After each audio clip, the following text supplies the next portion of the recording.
Montana This Morning continues on Montana's News Leader. Montana's stay-at-home order extended by 2 weeks. Coming up, why Governor Steve Bullock says that extension is necessary. For one Bozeman girl, it takes the mind and the brush of a 15-year-old to paint true colors during these dark times. I'm Cody Boyer with her story. 6:30 on this hump day. Chet Lehman, Caitlin Corbett, Matt Elwell with you here. Matt, you're telling us the next couple of days are going to be a big deal if you like to be outside. Yeah, because the weekend's going to be a little different. Let's look at our early morning temperatures holding into the 20s, a couple of 30s. Pleasant morning. Ennis sitting at 33 degrees, 29 in Belgrade, 26 in Butte. Beautiful morning. It's going to be a beautiful sunrise. We've had several pictures sent into the Storm Tracker Weather Center. It's going to be beautiful, but I have a little different forecast for you. I'm calling it our drive-through forecast. Yeah, breakfast temperatures into the 30s, 50s by the afternoon, and for the evening, we'll probably be into the 50s. By the way, flurries and blizzards on this forecast mean a completely different thing. Oh, sad. Yeah. Chili fries, chance of meatballs. Yeah. So we'll talk more about your forecast, of course, coming up in just a little bit. Always Oh comes my back gosh, to I food, love that. doesn't That's it? giving me Always. That's giving me a good chuckle over here at home. That is great. All right, 6:30 now. Get ready for 2 more weeks of following that stay-at-home and social distancing order. Yeah, Governor Steve Bullock says the restrictions already in place will now be extended through April 24th. That includes the closure of public schools, restaurants, and bars. But takeout curbside delivery is still going to be okay.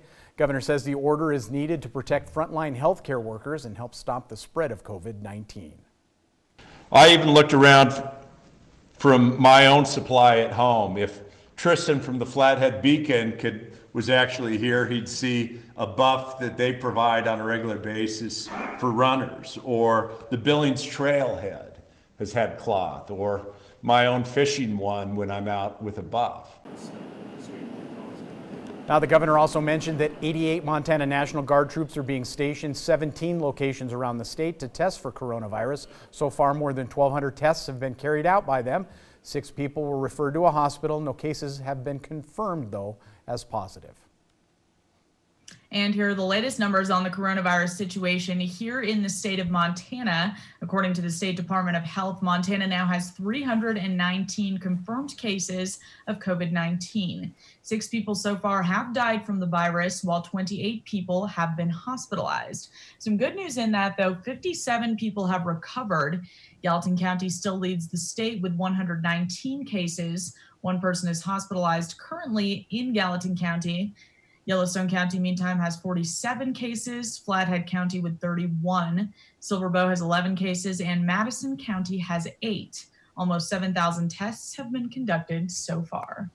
6:33 now. You'd be hard-pressed to find an industry hit harder by COVID-19 outbreak than tourism. Around the world, travelers have canceled vacation, hotels and resorts are sitting empty, and everyone wonders how long it will take before people are comfortable traveling again. MTN's Jay Cohn has more on how the industry wrestles with this new reality. It's been a devastating few months for Montana's tourism and travel industry.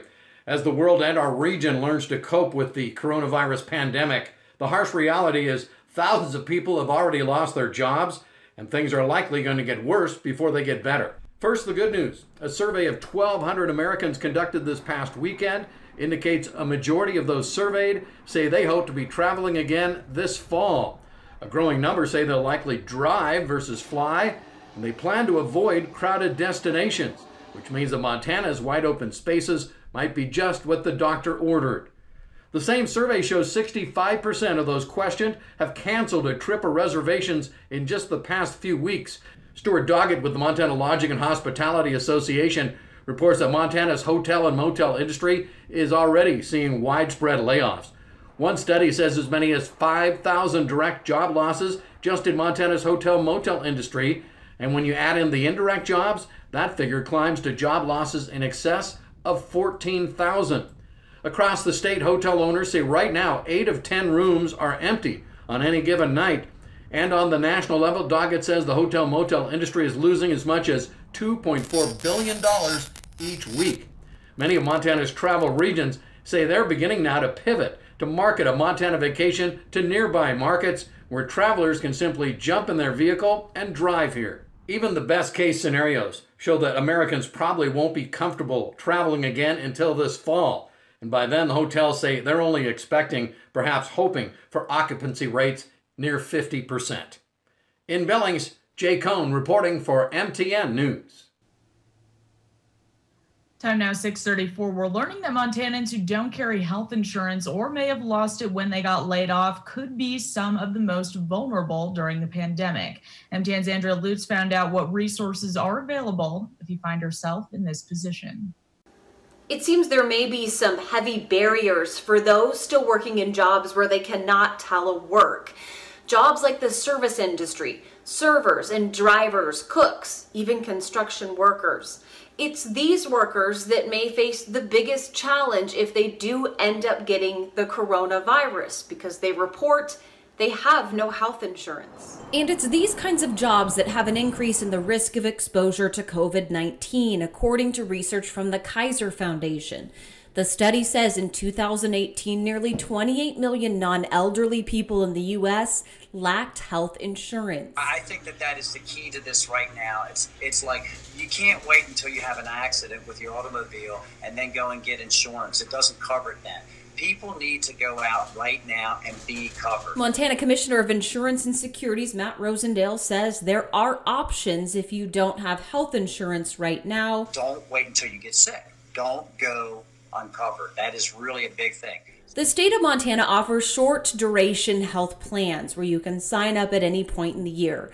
Rosendale also says if you recently got laid off, you could be eligible for COBRA benefits through your previous employer, but premiums could be much higher. Health insurance through the federal exchange is still an option because losing your job is a qualified circumstance through the Affordable Care Act. And there is some good news for those who still do have health insurance. Anyone whose physician has recommended that they get tested for COVID-19, that test is free of charge, and all the major health insurers here in the state have waived all the co-pays and deductibles in association with that testing. The Families First Coronavirus Response Act was signed into law in March, which may ensure more uninsured can access free testing. However, the legislation doesn't necessarily address coverage of treatment if you do get COVID-19 and don't have health insurance. Whether you're going to have a conversation with your landlord or whether you're going to have a conversation with your insurance agent, as soon as you see that you're going to have difficulties in making those payments to any party, contact them immediately, because we are finding that everyone is making provisions and trying to work together so that we all can get through this very, very difficult circumstance. In Billings, Andrea Lutz, MTN News. And Andrea adds it's unclear if Congress could back additional programs to cover those without health care. We're going to shift it up a little bit now here at 6:38. A 15-year-old Bozeman girl painting a powerful message during these days where we have to stay at home. MTN's Cody Boyer sat down with her and shares her story. To 15-year-old Avery Iris, it's more than a hobby, it's a passion. And being stuck in quarantine, she wants to put her paintbrush in the right place. I'm going to be making a video on a painting. So it's just kind of cool to see it all come together. Whether it's horses, moose, or a pair of grizzly bears, it's Avery Iris' paintbrush that's been making them happen since she was 10 years old. It's going to be on that canvas. I was painting some bears, and then my mom came into my room and she had the idea to just do a painting. But then, just before everyone had to stay at home, a tragedy. Last month, we lost my cousin. We just wanted to donate to a mental illness organization just to help people. With that in mind, Avery went to work, paintbrush and talent in hand. I'm really lucky. I would have been so bored if I didn't have something to do. Behind the eyes of a herd of bison, step by step, Avery recreated her cousin and his family in stunning detail. I switched to a slightly bigger brush just to get it on faster. I'm gonna go get a bigger brush. Over this time, suicide has spiked a lot and it's really bad. especially in Montana. She's aiming for a little over $1,000. Every cent is going to either the National Alliance on Mental Health or split with the highest bidder's choice of mental health organization. And in just a few days, she's nearly reached her goal. Did you ever think you'd get that kind of response? No, it was really fast. All the while thinking of her cousin and others who are coping with similar tragedies during these days stuck inside. It's just supposed to support mental health and just help people. In Bozeman, Cody Boyer. Just help someone. Bye. MTN News. Oh, I love that. By the way, you can find out ways to check out Avery's work, including how you can bid on her paintings, by visiting our website. Beautiful artwork there, Caitlin. Great stuff. She's so talented. I can't believe that. Fantastic. And sharing it in such a positive way with such a positive message, too. Great story. I love that. So talented, such a big heart. Good job, Avery. That's what I have to say. Absolutely true. 6:40 now. We're going to take a break. When we come back on Montana This Morning, some tigers at the Bronx Zoo caught COVID-19. Coming up, find out how keepers think the tigers got the virus and what's being done about it. But first, here's a look ahead to what's coming up on CBS This Morning at 7. Ahead on CBS This Morning, why some hospitals are forced to wait months for critical supplies needed to protect healthcare workers. Also, the tough choices doctors and nurses have to make in treating all patients due to the lack of resources. Plus, new precautions some supermarket chains are taking in the wake of a wrongful death suit filed by the family of a worker who died from coronavirus. And renowned chef, that's David Chang, joins us to discuss the importance of restaurants surviving in this very uncertain time. Aren't we feeling that? We'll see you 7 o'clock on the dot.